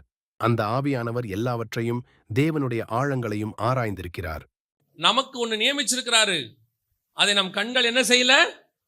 9வது வசனம் வாசி. 9வது வசனம். எழுதியிருக்கிறபடி தேவன் தம்மில் அன்பு கூறுகிறவர்களுக்கு ஆயத்தம் பண்ணினவைகளை கண் காணவும் இல்லை, காது கேட்கவும் இல்லை, அவைகள் மனுஷனுடைய இருதயத்தில் தோன்றவும் இல்லை. இந்த வெளிப்பாடு இருக்கு பாத்தீங்களா, இதுக்கு பேர் தான் ஆவிக்குரிய கண்ணு திறக்கிறது. இப்போ பவுல் பூமியில இருந்த பாவத்தின் மேன்மையை பத்தி பேசவே இல்லை. அவர் இப்ப ரட்சிக்கப்பட்டு பவுலா மாறிட்டார். பவுலா மாறி சுமார் ரிவைவல் பொழந்து கட்டிட்டு இருக்காரு. இவர் போற இடத்தெல்லாம் எழுப்புதல் நடந்துகிட்டு இருக்கு. ஆனா அவர் சொல்றாரு, நமக்கு ஒன்று ஆயத்தம் பண்ணி வச்சிருக்கிறாரு. இதே தான் ஆபிரகாம் சொல்றாரு, நான் கானானுக்கு வந்துட்டேன், பிள்ளைய பார்த்துட்டேன், பேர பிள்ளைய பார்த்துட்டேன், ஆனால் அதை அல்ல, அதிலும் மேன்மையான பரமதேசத்தை அவன் நாடினான். ஓ, இந்த கானானுக்காக தான் நீ மெசொப்பொத்தாமியிலிருந்து நடந்து வந்த, இந்த கானானுக்காக தான் நீ 100 வயசு வரைக்கும் பிள்ளை இல்லாம இங்க இருந்த, இந்த கானானை சுதந்திரிக்கிறதுக்கு நீ ஆண்டவர் நடக்க சொன்னாரு, நடந்த, பார்க்க சொன்னாரு, பார்த்த, பலி செலுத்த சொன்னார், பலி செலுத்தின, இவ்வளவு இதுக்கு தானே பண்ண. இல்லைங்க, இது இல்லைங்க. இந்த அறிவு எப்ப வருது? அங்க வந்து உட்கார்ந்த பிறகு வருது. இல்லைங்க, இது இல்லைங்க, நான் எல்லாம் செஞ்சிட்டேங்க, ஆனா இன்னும் எனக்குள்ள என்ன வரல, ஒரு சாட்டிஸ்பாக்சன் வரல, இன்னும் என் கண் குருடாக தான் இருக்கிறது. எந்த கண் குருடா இருக்கு? இல்ல ஆபிரகாம் நான் பார்க்க சொன்னேன், எல்லாம் பார்த்துட்டேன், இந்த மாம்ச கண்ணுல ஸ்பிரிச்சுவலி எனக்கு வச்சது எல்லாம் நான் பார்த்துட்டேன், ஆனா இதை தாண்டி இன்னொரு கண் எனக்கு இருக்கு, அவைகளை நான் பார்க்கிறேன். அதை பார்க்கும்பொழுது வசனம் சொல்லுது, 16வது வசனம் வாசிங்க. 16 எபிரேயர் 11:16. அதையல்ல, அதிலும் மேன்மையான பரமதேசத்தையே விரும்பினார்கள். ஆகையால் தேவன் அவர்களுடைய தேவன் என்னப்பட வெட்கப்படுகிறதில்லை, அவர்களுக்கு ஒரு நகரத்தை ஆயத்தம் பண்ணினாரே. அதனால அவங்க என்ன பண்ணாங்களா, தன்னை பூமியில அந்நியரும் பரதேசிகளும் என்று அறிக்கையிட்டு, அவங்க எல்லாம் பொய் சொல்லல, பொய் சொல்லியிருந்தா பைபிள்ல வராது. இப்போ இந்த பூமியில இருக்கிற உங்களுக்கு, ரட்சிக்கப்பட்டவங்களுக்கு, அபிஷேகம் பெற்றவங்களுக்கு, நல்ல விசுவாசிக்கு என்ன விஷன் இருக்கு தெரியுமா? ஒன்று பேசிக் விஷன். என்ன விஷன்? கர்த்தரால பூமியில நம்ம ஆசீர்வாதமா இருக்கணும். நான் கஷ்டப்பட்டேன், கர்த்தர் என்ன பண்ணாரு? ஆசீர்வதிச்சாரு, என்னை பலிக்கு பெருக பண்ணியிருக்கிறாரு. நான் ஒண்ணுமே இல்லாம இருந்தா கர்த்தர் வீடு கொடுத்தாரு, நான் ஒண்ணுமே இல்லாம கர்த்தர் எனக்கு கடை கொடுத்தாரு, எனக்கு ஒரு கார் கொடுத்தாரு. இது ஸ்பிரிச்சுவலா தான் நான் சொல்றேன், வசனத்துல உள்ளதை நான் சொல்றேன். இன்னும் ஒரு படி மேல போன பிறகு கர்த்தர் என்ன ஊழியத்துக்கு அழைச்சாரு, என்னை வேறு பிரிச்சாரு, எனக்கு ஒரு தரிசனம் கொடுத்தாரு, அந்த தரிசனத்துல ஓட வச்சாரு, அந்த தரிசனத்துல நான் ஓடிட்டே இருக்கிறேன். அப்புறம் என்ன பண்ணுவீங்க அப்படின்னு கேட்டா, கடைசி வரைக்கும் இந்த தரிசனத்துல நான் ஓடி முடிச்சுட்டு கர்த்தருடைய ராஜ்யத்துல போய் இளைப்பாறணும். இதானே நம்ம சொல்றோம், இதானே நம்மளுடைய வார்த்தை. ஆனா ஆபிரகாம் அதை சொல்லலையே. ஆபிரகாம் சொல்றாரு, இல்ல இல்ல, இதுக்கு மேல இன்னொன்னு இருக்கு எனக்கு, அதை நான் வாஞ்சையாய் தொடருகிறேன், அதை அவர்கள் விரும்பினார்கள். அப்ப அதுக்கு ஏதோ இங்க செய்ய வேண்டி இருக்குது. எப்படி இங்க இருக்கிற தேசத்தை சுதந்திரிக்கிறதுக்கு எழுந்து நடனாரோ, அதே மாதிரி அதை சுதந்திரிக்கிறதுக்கு என்னமோ செய்ய வேண்டி இருக்க. அந்த விஷன் ஓப்பன் ஆனாதான் நீங்க அதை செய்யவே செய்வீங்க. கானானை பத்தின அறிவு வந்தா தானே அதுல நடப்பீங்க. நீங்க, நான் சொல்றது உங்களுக்கு புரியுதா? கானானை பத்தின அறிவு வந்தா நடப்பீங்க. அப்ப அந்த தரிசனம் வந்தாதான் நீங்க என்ன செய்வீங்க? அந்த வாழ்க்கை வாழ தொடங்குவீங்க. அந்த வாழ்க்கை வாழ தொடங்கிட்டீங்கன்னா உங்களை அறியாமலேயே இதை வெறுக்க தொடங்குவீர்கள். பல நேரத்தில் சில விஷயங்களை மட்டும் என்னால விட முடியல, சில விஷயம் எனக்கு போராடுது, நல்லா தெரியுது, ஆனா இது ஒண்ணு தாங்க அப்படிம்பாங்க. இந்த மாதிரி விஷயம் மட்டும் தாங்க அப்படின்னா ஏன் அப்படின்னு கேட்டா, இன்னும் என்ன அந்த விஷயம் ஓவர் கம் பண்ணல. அது ஓவர் கம் பண்ணிடுச்சுன்னா ஆட்டோமேட்டிக்கா என்ன ஆகும்? நல்லா கவனிங்க. உங்களுக்கு ஜுரம் இருக்குது, மாத்திரை போடுறீங்க, மாத்திரை போட்ட உடனே சில ஜுரம் வந்து என்ன செஞ்சிடும்? இறங்கிடும், திருப்பி வந்துடும். 3 மணி நேரம் கழிச்சு வரும், திருப்பி ஒன்று போடுவீங்க, இறங்கி திருப்பி வரும். இப்போ நீங்க என்ன நினைப்பீங்க? போட்டோன்னே சரியாகுது, அப்புறம் வந்துடுது, போட்டோன்னே சரியாகுது, அப்புறம் அர்த்தம் என்னன்னா, நீங்க போடுற மாத்திரை உங்களுக்குள்ள கிருமியை போய் என்ன பண்ணுது, கொஞ்ச நேரத்துக்கு மயக்கம் அடைய வைக்குது. அப்புறம் கிருமி கொஞ்சம் துள்ளி எழுந்த உடனே திருப்பி ஜுரம் வந்துடுது. நம்ம பாடி சொல்லுது, இல்ல கிருமி எஞ்சிரு, இன்னும் சாகல, கிருமி உள்ள இருங்குது. சில மாத்திரை நீங்க போட்ட உடனே ஜுரம் இறங்காது. என்ன செய்யாது? இறங்காது. இது அப்படியே உள்ளுக்குள்ள போய் பிளட்ல கலந்துட்டே இருக்கும். கொஞ்சம் கொஞ்சமா 3 நாள், 5 நாள், 6 நாள், அதுக்கப்புறம் 15 நாள், சில மாத்திரைலாம் 5 நாள், 20 நாள் சொல்லுவாங்க. சில மாத்திரையை சொல்லுவாங்க 1 மாசம் வரைக்கும் நீங்க எடுக்கணும்னு. எதுக்காக இப்படி அப்படின்னு கேட்டா, 1 மாசம் 2 மாசம் சில மெடிசன்ஸ் எல்லாம் எடுத்த பிறகு பாத்தீங்கன்னா லைஃப் லாங் அது வராதும்பாங்க. சில மெடிசன் என்ன செய்யும், அப்ப அது என்ன பண்ணுச்சுன்னா உங்க பிளட்டுக்குள்ள போய் திருப்பி அது உருவாகாதபடிக்கு டோட்டலா அழிச்சு முடிச்சிருச்சு. அவ்வளவே உங்களுடைய பரலோக தரிசனம். பரலோக தரிசனம் அப்படி வந்துட்டு போயிட்டே இருந்துச்சுன்னா பாவமும் வந்துட்டு போயிட்டே இருக்கும். அந்த தரிசனம் உங்களுக்குள்ள வந்து உங்களுக்குள்ள ஊறணும், அப்படியே பிளட்ல ஊறணும். அதைத்தான் அவங்க சொல்றாங்க, நாங்க ஒண்ணு பார்த்துட்டோம், எங்களுக்கு அது மேல வாஞ்ச வந்துருச்சு. அதான் வசனம் சொல்லுது, ஏனோக்கு தேவனோடு கூட சஞ்சரித்து கொண்டிருந்தான். அதான் வசனம் சொல்லுது எபிரேயர் 11:5-7 வரைக்கும், நோவா தற்காலத்தில் காணாதவைகளை குறித்து தேவ எச்சரிப்பு பெற்று, அந்த ஃபியூச்சர் பிளானை பத்தின விஷயம் அவனுக்கு தெரிஞ்சிருச்சு. ஆனா ஒரு இடத்துல அதுக்கு அடுத்த பிளான் நோவாவுக்கு தெரியல. வசனம் சொல்லுது, நோவா குடித்து வெறித்து படுத்திருந்தான். ஏன் படுத்தா? அடுத்த விஷயம் அவனுக்கு வராம போயிடுச்சு. பேழைய கட்டுற விஷயம் இருக்கு, காப்பாத்துற விஷயம் இருக்கு. அதுக்கப்புறம் ஒண்ணு சொல்றாரு கர்த்தர், நீங்கள் பலுகி பெருகி பூமியை நிரப்புங்கள். நோவா பலுகி பெருகவே இல்லை. 3 பசங்க மட்டும் பலுகி பெருகின. ஆனா கர்த்தர் சொன்னது 4 பேரை, நோவாவையும் அவன் குமாரரையும் ஆசீர்வதித்து நீங்கள் பலுகி பெருகி பூமியை. ஏன்னா இந்த பலுகி பெருகிறதுக்கு பின்னாடி 4 பேருக்கு பின்னாடி தான் 4 டைரக்ஷன் இருக்கு. அந்த 4 டைரக்ஷன் தான் புதிய எருசலேமுடைய 4 சைடு. அந்த 4 சைடுக்கு தேவையான ஆட்களை கொண்டு வர ஆபிரகாம் அடுத்த ஜெனரேஷன்ல வரப்போறான், நோவாக்கு அடுத்து வரப்போறான். அவன் வர்றதுக்கு முன்னாடி இங்க 4 இருக்கணும், 4 நிலம் இருக்கணும். அந்த 4 தான் நோவாவும் 3 பசங்களும். இப்ப சொன்னா பசங்க வேலை செஞ்சுக்கிட்டே இருக்கானுங்க. நோவாவுக்கு விஷன் போயிருச்சு, நோவா தூங்கிட்டாரு, கதை முடிஞ்சு படுத்துட்டாரு. படுத்த பிறகு 3 தான் இருக்கு. இப்ப ஏஞ்சி பாக்குறாரு, விஷன் எப்போ போச்சோ ஆட்டோமேட்டிக்கா உன் தெய்வீக சுபாவமும் போயிடும். எழுந்திரிச்ச உடனே கானானை சபிச்சிட்டாரு. 2வது ஜெனரேஷனும் காலி. 2வது ஜெனரேஷனும் காலி ஆயிடுச்சு. 2 ஜெனரேஷன் தான் இருக்குது. இப்ப திருப்பி வந்து இயேசு 4 நிலத்தையும் ரெடி பண்ண வேண்டியிருக்கு. இந்த 4 பிரமாணமா மாறி புதிய எருசலேம் 4 சைடாக வந்து நிக்குது மனவாட்டி. இந்த விஷன் யாருக்கு இருக்கணும்? நோவாவுக்கு இருந்திருக்கணும். ஆனா அந்த விஷன் ஆபிரகாமுக்கு இருந்துச்சு. அதனாலதான் அவன் தன்னை அந்நியனும் பரதேசியும் என்று அறிக்கையிட்டு இனி வரும் பலன். இந்த ஆவிக்குரிய கண்ணு உங்களுக்கு திறக்கணும். திறக்குதாங்கிறதான் கேள்வி. இப்போ தரிசனம் பார்ட்டா இருக்கு. மெசொப்பொத்தாமியால இருந்து கானானுக்கு வர வரைக்கும் ஒரு தரிசனம் இருக்கு ஆபிரகாமுக்கு. ஏன்னா அப்போஸ்தலர் நடவடிக்கைகள் 7ஆம் அதிகாரம் 2:3 ஸ்தேவான் சொல்லும் பொழுது, பிதாக்களே சகோதரரே கேளுங்கள், நம்முடைய ஆதி தகப்பனாகிய ஆபிரகாம் காரானூரில் குடியிருக்கும் முன்னமே மெசொப்பொத்தாமியா நாட்டில் இருக்கும் போதே மகிமையின் தேவன் அவருக்கு வெளிப்பட்டு, உன் தேசத்தையும் உன் இனத்தையும் விட்டு நான் உனக்கு காண்பிக்கும் தேசத்துக்கு வா என்றார். அப்ப மெசொப்பொத்தாமியா தேசத்துல அவருக்கு ஒரு தரிசனம் இருந்துச்சு, ஒரு விஷன். இதை அப்படியே எடுத்து காண்பிக்கும் தேசத்துக்கு வா, கானானுக்கு வந்துட்டார்.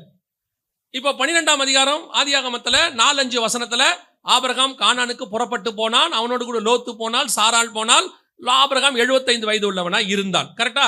கானானுக்கு வந்தாச்சு. இங்க வந்தோன்னு கர்த்தர் சொல்றாரு, நான் உனக்கு ஒரு குமாரனை தருவேன், எல்லாம் செய். இப்போ இந்த தரிசனமும் 2வது தரிசனம் ஓவர், பினிஷ் பண்ணி முடிச்சாச்சு. 2வது தரிசனம் முடிஞ்சிருச்சு.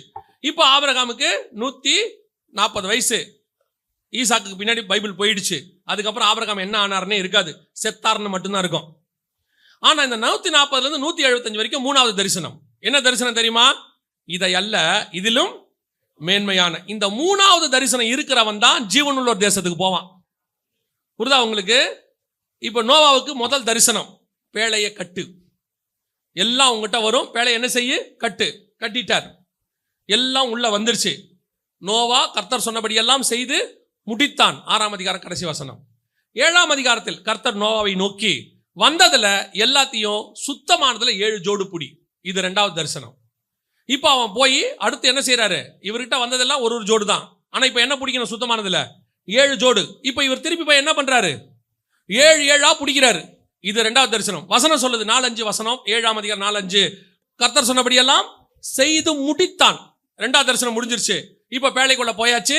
இதுக்கப்புறம் நோவா செய்யறதுக்கு ஒண்ணும் இல்ல. கர்த்தர் கதவை அடைச்சிட்டாரு. ஒரு வருஷம் அங்க கடக்குறாரு. வெளியே வந்தாரு. இப்ப 3வது தரிசனம். நீங்கள் பலுகி பெருகி பூமியை, இத 3 அவர் செய்யல, படுத்துட்டாரு. திராட்சை சோட்டை நட்டாரு, குடிச்சாரு, படுத்தாரு. 3வது தரிசனம் போயிருச்சு. இந்த 3 தரிசனம், 3வது தரிசனம் எப்போ உங்களுக்கு போயிடுச்சோ உன் கண்கள் இருள் அடைஞ்சிடும். முதல் தரிசனம் ஆரம்பிக்கும், 2வது தரிசனம் பரிசுத்தப்படுத்தும், 3வது தரிசனம் நிறைவேற்றும். அந்த நிறைவேற்றுதல் இருக்குல்ல, அந்த 3வது தரிசனம் அது அத்தனை பேருக்கும் உண்டு. இன்னைக்கு உள்ள ஊழியக்காரன் வரைக்கும், விசுவாசி வரைக்கும் உண்டு. ஆனா அந்த 3வது தரிசனம் இருக்கா? இன்னைக்கு முதல் தரிசனத்தையே செஞ்சு முடிக்காத ஒரு குரூப் இருக்கு. கானானுக்கே போகாது.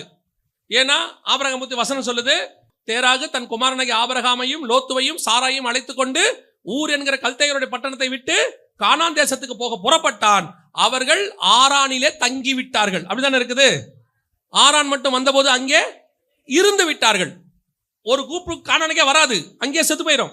அதுக்கு அடுத்த வசனம் சொல்லுது, தேராகு 205 வயதான போது ஆரானிலே மரித்தான். அங்கே செத்துறோம். செகண்ட் விஷனுக்கே வராது. ஒரு குரூப் ஒரு விஷன்ல செத்துறோம். அந்த விஷனே செஞ்சு முடிக்காது. அந்த ஓட்டத்தை ஒழுங்கா ஓடாது, தொடங்கினதை முடிக்காது. ஓகே, 2வது விஷன் இருக்கு. நீ வந்துட்டாங்க, வந்த பிறகு 2வது விஷனை கர்த்தர் உனக்கு அங்க ஓபன் பண்ணுவார். அங்க வந்தாதான் ஓபன் பண்ணுவார். வந்த பிறகு அந்த விஷனை நீ செஞ்சு முடிக்கணும். அங்க வந்த பிறகு கர்த்தர் சொல்வாரு, உனக்கு ஒரு குமாரனை தருவேன், நீ இங்கேயே இரு, நீ சுத்தி திரி, நீ நட, எல்லாம் சொல்லுவாரு. இப்ப இதை செய்யணும். இது நோவாவுக்கு எல்லாத்தையும் ஜோடி ஜோடா புடி 7 செஞ்சு முடிப்பார். எல்லாம் முடிச்சிட்டு ஆண்டவரே, எல்லாம் ஓகே, பசங்கள்லாம் வந்துட்டாங்க, பேரப்பிள்ளையை பார்த்தாச்சு, வேலைக்குள்ள வந்தாச்சு, ஜலப்பிரளயம் முடிஞ்சிருச்சு. அப்போ என்ன கூப்பிட்ட விஷன் முடிஞ்சிச்சு தானே ஆண்டவரே, ஜலப்பிரளயம் வந்துச்சு, எல்லாத்தையும் காப்பாத்தியாச்சு, நாங்க வந்துட்டோம் வெளியே, இனிமேட்டு நாங்க என்ன பண்ணணும், சாவர வரைக்கும் ஜாலியா இருக்கணும். இது யார் சொன்னா? இதுக்கப்புறம் உனக்கு ஒரு இன்னொரு விஷன் இருக்கு. இதுக்கப்புறம் ஒன்று இருக்கு. அது என்ன விஷன்? பல்லுகி பெருகி பூமியை நிரப்பு. உன்னை வச்சு நான் இன்னொரு காரியம் செய்ய வேண்டியிருக்கு. அதான் ஃபைனல் டெஸ்டினேஷன். இந்த 3வது விஷன் இல்லாதவன் தான் ஏலி மாதிரி படுத்துருவான். தரிசனம் போய்விட்டு கண்கள் என்னவாச்சு? இருள் அடைஞ்சிருச்சு. இன்னைக்கு நமக்கு அந்த 3வது தரிசனத்தை நோக்கி ஓடணும். இந்த தரிசனம் இல்லாதவனை பார்த்தா கர்த்தர் சொல்றாரு, அவர்களுக்கு பார்க்கக்கூடாத கண்கள் இருந்தது. இதை பார்க்கணும், இதை தெரியணும், இதுக்கு பின்னாடி ஓடணும். நீ 2லயே தான் நிக்கிற, இல்ல 1லயே தான் நிக்கிற. 3வது தரிசனம் ஓப்பன் ஆச்சுனா தான் உன்னால 2வது விடவே முடியும். இல்லைன்னா 2வதுகிட்டே இருப்ப. இப்ப ஆபிரகாம் என்ன பண்ணுவாரு? 3வது தரிசனம் இல்லாட்டி அதிலும் மேன்மையான பரமதேசத்தையே நாடினான்னு இல்லைன்னு வச்சுக்கோங்களேன். அவர் என்ன பண்ணுவாரு? அப்படியே கூப்பிடுவாரு, யாக்கோப மடியில வச்சுப்பாரு, ஏசாவ மடியில வச்சுப்பாரு. உங்க தாத்தா எப்ப வந்தேன்னு தெரியுமா? தாத்தா எப்படி நடந்த தெரியுமா? தாத்தா கதையை பேசிக்கிட்டு இருப்பாரு உட்காந்து. நான் யார் தெரியுமா? அந்த காலத்துல என்ன ஊழியம் பண்ண தெரியுமா? நாங்கள்லாம் வரும்போது எப்படி சொல்றது, நான் இன்னும் என்ன பண்ண போறேன்னு தெரியுமான்னு பேசியிருப்பாரு ஆபிரகாம். ஆபிரகாம்கிட்ட வந்து கேட்டா, தாத்தா நீங்க என்ன மெசொப்பொத்தாமியா வந்தீங்க? அதெல்லாம் வந்தது ஒரு காலம்டா, இனி ஒரு இடத்துக்கு போக போறேன், அதான்டா மெயின், அதான்டா மெயின். தாத்தா இன்னும் எங்க போவீங்க? எனக்கு ஒன்று நியமிக்கப்பட்டிருக்கிறது, அதை நான் வாஞ்சையாய் தொடர்கிறேன். நீ எப்ப இந்த பழங்கதையை உட்கார்ந்து பேசிக்கிட்டு நான் அன்னைக்கு ரட்சிக்கப்பட்டேன், அந்த ஒரு காலத்தில் என்னை அப்படி செய்தார்கள் இப்படி செய்தார்கள் நீ ஓடிட்டே இருக்கியோ, உன்னால 3வது தரிசனத்துக்குள்ள போகவே முடியாது. பழைய தரிசனத்துக்குள்ள வாழ்க்கை நீ ஓட்டிக்கிட்டே இருந்தீனா புதிய தரிசனம் ஓபன் ஆகாது. முடிச்சிடணும், அவ்வளவுதான், பினிஷ் பண்ணி தூக்கி போட்டுறணும். பழையவைகள் ஓகே ரைட், அது மெமரி தேவை. அது யாருக்கு தெரியுமா? நமக்கு தேவை கிடையாது. நமக்கு பின்னாடி ஒரு ஜெனரேஷன் வரும், அவன் அதை பார்த்து அவன் ஓடுவான் அந்த ஓட்டத்தை. எங்க தாத்தா எப்படி ஓடினார் தெரியுமா? ஆபிரகாம் எப்படி விசுவாசத்தின் தகப்பன் தெரியுமா? அந்த மாதிரி நான் என்ன செய்ய போறேன்? ஓட போறேன். அவன் பார்த்து வருவான், அவன் வருவான். அப்போ உங்க தாத்தா மாதிரி நீயும் வந்துட்ட கானானுக்கு அப்படின்னு அவன் சொல்லுவான். எங்க தாத்தாவுக்கு இன்னொரு விஷயம் இருந்துச்சும்பா யாக்கோபு. யாக்கோபு உன்னை திருப்பி கூட்டு வந்தாச்சு பாரு, 12 பிள்ளை வந்துருச்சு, பிள்ளைகள்லாம் வந்துட்ட, மனாசே எப்ராயிமை பார்த்துட்ட. அப்புறம் யாக்கோபு வேற என்னவா? பிள்ளைகளே கூடி வாருங்கள், பிள்ளைகளே கூடி வாருங்கள். இப்ப வாசிங்க பார்ப்போம். அதிகம் 49:1-2 வாசிங்க பார்ப்போம். யாக்கோபு தன் குமாரரை அழைத்து, நீங்கள் கூடி வாருங்கள், கடைசி நாட்களில் உங்களுக்கு நேரிடவைகளை. இன்னும் அவன் முடிவுக்கே வரலீங்க, இன்னும் அவன் போதுங்கிற இடத்துக்கே வரல. வாடா எல்லாம் கிட்ட வா, என்ன சொல்ல போற? இதுக்கு மேலதான்டா உனக்கு நடக்க போறதே நான் சொல்ல போறேன். அவன் அன்னைக்கு என்னென்னலாம் சொன்னானோ அத்தனையும் இன்னைய வரைக்கும் நடக்குது. ஏன்னா அவன் சொன்னது கடைசி கால ப்ராஃபஸி, கடைசி கால ப்ராஃபஸி. இந்த தாட் உங்களுக்கு எனக்கு வரணும். இந்த 3வது தரிசனம் உங்களுக்கு ஓப்பன் ஆகணும். உங்கள் திருச்சபைக்கு, உங்களுக்கு, இங்க இருக்கிற அத்தனை பேருக்கும் என்னையும் சேர்த்து கர்த்தர் சொல்லுகிறார், நீ முதல்ல ஓடிக்கிட்டு இருக்கிற ஒரு சிலர் ரெண்டாவதுக்குள்ள வந்து திருப்தி அடைஞ்சுக்கிட்டு இருக்கிறீங்க. Now I am satisfied. கர்த்தர் சொல்ல, நோ, உனக்கு மூணாவது ஒன்று இருக்கு. அந்த தரிசனம் ஓப்பன் ஆகனாதான் நீ இதை விடுவ, இல்லைன்னா இதை விட மாட்ட. இது உன்னை எங்கேயோ ஒரு இடத்துல இழுத்துக்கிட்டே இருக்கும். ஏதோ ஒரு இடத்துல உன்னை என்ன செய்யும், பின்னாடி இழுத்துட்டே இருக்கும். மூணாவது தரிசனத்துக்குள்ள போயிடு, ரெண்டாவது பத்தி நீ கவலைப்பட மாட்டேன். நல்லா கவனிங்க. பலிபீடத்துக்கிட்ட இருப்பீங்க, பலிபீடத்துக்கிட்ட இருந்து பரிசுத்த ஸ்தலத்துக்குள்ள வந்துருவீங்க. பரிசுத்த ஸ்தலத்துல இருந்து எப்ப வேணாலும் திருப்பி எங்க போலாம், எப்போனா எங்க போலாம், பலிபீடத்துக்கிட்ட போலாம். ஆனா நீ மகா பரிசுத்தத்துக்குள்ள போயிட்டீன்னா திரும்பி வரவே மாட்டேன். அதான் மூணாவது தரிசனம். இந்த பரிசுத்த ஸ்தலத்துக்குள்ள நிக்கிறது இருக்குல்ல, இதுல ஒரு நன்மையும் இருக்கு, ஒரு தீமையும் இருக்கு. உள்ள போலாம், திருப்பி பலிபீடத்துக்கிட்ட என்ன செஞ்சிடலாம், மாம்சம் பலியிடுறதுக்கு வந்துடலாம். திருப்பி அங்க வந்து நீ பலியிட்டுக்கிட்டே இருப்ப மாம்சத்தை. ஆண்டவரே, இதுல இருந்து எப்படியாவது விடுதலையானும்பா, சோதரம்பா சோதரம்பா சோதரம்பா. ஆண்டவர் சொல்வாரு, நீ நீ நல்ல பலி கொடுக்குறப்பா, நீ ஆசைப்படுறப்பா, நான் உனக்கு உதவி செய்யறப்பா, நீ திருப்பி பரிசுத்த ஸ்தலத்துக்குள்ள போறப்பா, திருப்பி எங்க வந்துடுற, அதே இடத்துக்கு வந்துடுறப்பா. ஏன் ஆண்டவரே அப்படி? உனக்கு மகா பரிசுத்த ஸ்தலத்துக்குள்ள போகணுன்ற ஆசையே இல்லப்பா. அங்க போனுப்பா, நீ அது உள்ள போகணுங்கிற ஆசை வந்தாதான்ப்பா. ஒருவேளை நீ திருப்பி வந்தா கூட எங்க வந்துருவ தெரியுமா, பலிபீடத்துக்கிட்ட வரமாட்ட, பரிசுத்த ஸ்தலத்துக்குள்ள வந்துருவ. திருப்பி நீ எங்க எப்படி போராடுவ தெரியுமா, பரிசுத்த ஸ்தலத்துக்கும் மகா பரிசுத்தத்துக்கும் தான் போராடிக்கிட்டு இருப்பிய ஒழிய பலிபீடத்துக்கும் பரிசுத்தத்துக்கும் போராட மாட்டேன். பலிபீடங்கிறது மாம்சம், பரிசுத்த ஸ்தலம் மாம்சமே இருக்காது, சமூக தப்பம். அதுக்கும் உள்ளுக்குள்ள இருக்கு மறைவான மன்னா. எங்க, மகா பரிசுத்தத்துக்குள்ள உடன்படிக்கை பெட்டிக்குள்ள என்ன இருக்கு, மன்னா வைக்கப்பட்ட. இப்போ உன்னுடைய போராட்டம் எதுக்கு நடுவில் இருக்கும் தெரியுமா, அப்பத்துக்கும் மறைவான மன்னாவுக்கு நடுவில் போராட்டம் இருக்கும்.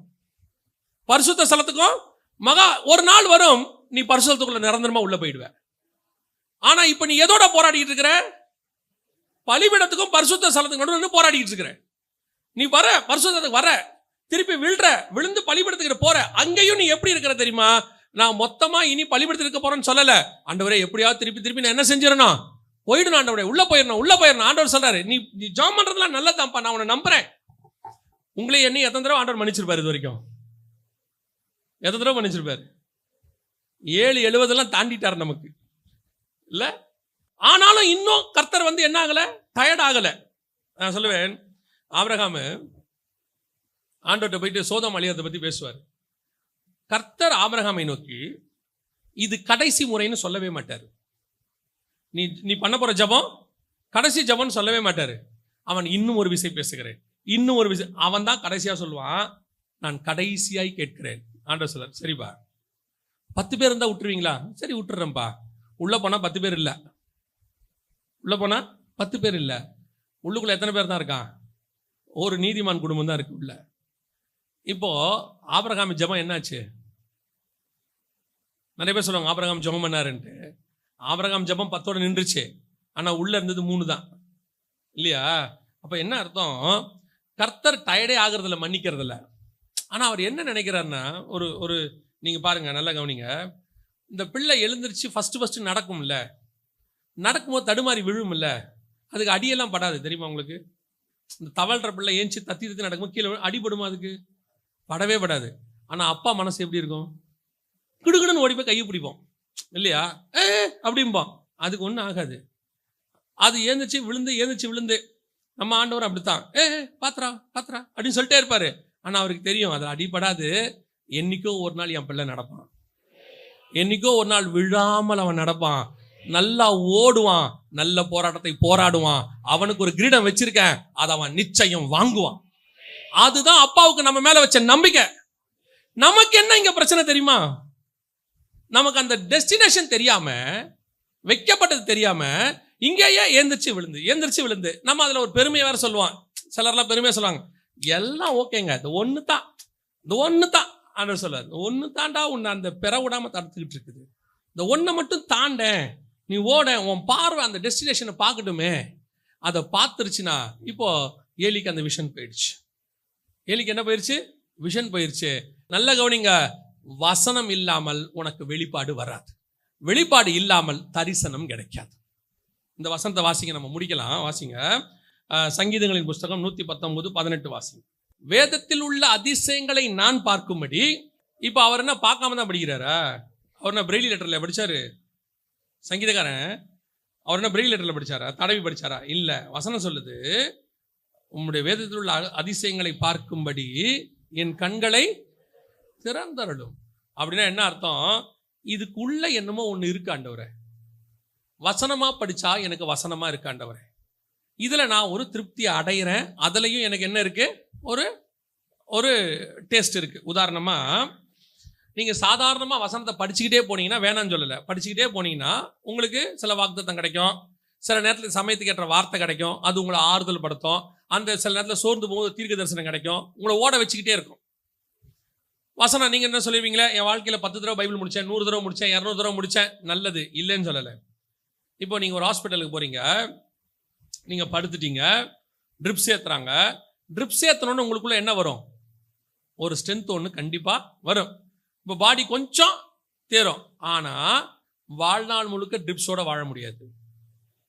ஸ்ட்ரென்த்னு கொடுத்துச்சு, ஒரு நாளைக்கு 3 பாட்டில் ஏத்தலான்ட்டு காலையில் 1 சாயங்காலம் 1 வாழ முடியாது. அப்படி இருந்தால் அவனுக்கு பேர் பேஷண்ட், அப்படி இருந்தால் அவனுக்கு பேர் என்னது? நோயாளி. அதுக்கு அடுத்து டாக்டர் என்ன சொல்லுவாங்க? கொஞ்சம் கொஞ்சமா என்ன கொடுங்க? சாப்பாடு கொடுங்க, லிக்விட் ஃபுட் கொடுங்க, செமி சாலிட் கொடுங்க, சாலிட் கொடுங்க. அதுக்கப்புறம் டாக்டர் வந்து பிரியாணி கொடுங்கன்னு சொல்லவே மாட்டார், நம்மளே ஆரம்பிச்சிருவோம் அந்த டைம் வந்த உடனே. ஆமா தானே? அதே மாதிரி தான் வேதத்தை மேலே படிக்கிறது ட்ரிப்ஸ் ஏத்துற மாதிரி உங்களுக்கு ஸ்ட்ரென்த் கொடுக்கும், கொஞ்சம் தேவையான இடத்துல வார்த்தை கொடுக்கும், தேவையான இடத்துல. ஆனா அதுக்குள்ள இருக்கிற அதிசயங்களை பார்க்கிறோம் பார்த்தீங்களா, அதுதான் பலமான ஆகாரம், அதுதான் உன்னை ஸ்ட்ரென்தன் பண்ணும். நீ உயிரோடு இருக்கிறதுக்கு ட்ரிப்ஸ் போதும், ஆனா உன்னை கொண்டு கர்த்தர் செய்கிற தரிசனம் உனக்கு வேணும்னா அந்த வசனத்துக்குள்ள இருக்கிற ஆழம் என்கிற ஆகாரத்தை நீ புசிக்கணும். அதை புசிச்சாதான் உனக்குள்ள ஸ்ட்ரென்த் வரும். ஏன் நிறைய பேர் பார்த்துருக்கீங்களா, கொஞ்சம் அப்படி ஒரு ஸ்ட்ராங்கா கொஞ்ச நாள் இருப்பாங்க, பட்டுன்னு பார்த்தா விழுந்துருவாங்க, அப்புறம் கொஞ்சம் வைராக்கியமா எழுந்திரிச்சு கொஞ்ச நாள் ஓடிட்டே இருப்பாங்க, அப்புறம் பார்த்தா திருப்பி பழைய நிலைமைக்கு போயிடுவாங்க. என்ன காரணம் அப்படின்னு கேட்டா, இவங்க வசனத்தினுடைய மேல் பகுதியை பார்த்து அதுல உள்ள டேஸ்ட்டை மட்டும். சில பிள்ளைங்கிட்ட நீங்க சாக்லேட்டு உள்ளுக்குள்ள பாத்தீங்கன்னா ஒரு வேற மாதிரி இருக்கும், மேல சாக்லேட் இருக்கும். இந்த நட்ஸ்ல எல்லாம் பாத்தீங்கன்னா நட்ஸ் போட்ட சாக்லேட் இருக்கும், உள்ளுக்குள்ள ஒரு முந்திரி பருப்பு இருக்கும், இல்லை எதா இருக்கும், அது மேல சாக்லேட் இருக்கும். சில பிள்ளைங்க பாத்தீங்கன்னா மேல இருக்க சாக்லேட் மட்டும் சப்பிட்டு என்ன பண்ணிடும்? நட்ஸை துப்பிடும். பார்த்துருக்கீங்களா? அது துப்பிடும்.